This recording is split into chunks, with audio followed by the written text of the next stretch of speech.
Thousands of rape kits sit for years on shelves across the country waiting to be tested. The backlog could mean rapists are still on the streets, but new technology could change that.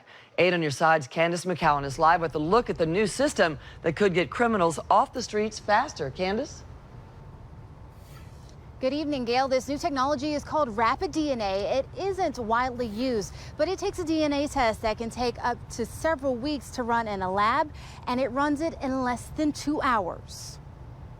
This data is horrible. For years, Beth Minchin with the Suncoast Center in Pinellas County has been working with rape victims. It can be tough work. It can be tough when you're helping them through this process and not seeing things carry out. Minchin has seen the reports. She knows of the thousands of sexual assault victim exams that just sit and have yet to be tested.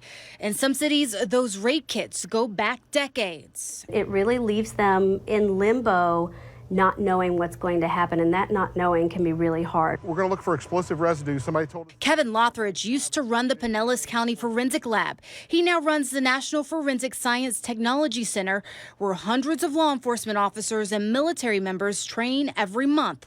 The answer to solving rapes faster could lie in this one piece of technology, rapid DNA. The technology changes have been remarkable. Right now, a large percentage of those backlog rape kits don't even have DNA in them. Rapid DNA can be used to see if there's actual DNA in a sample.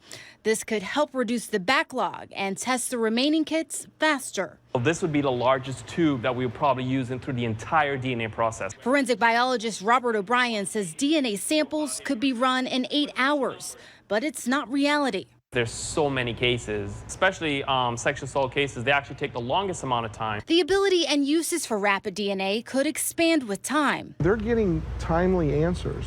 It may not be the total answer, but they're getting timely answers with technology that just a few years ago resided only in the laboratory. For victims who Minchin calls survivors, it could give them healing much faster. Knowing that the person that did that is out there and it could be happening with other people is a big thing.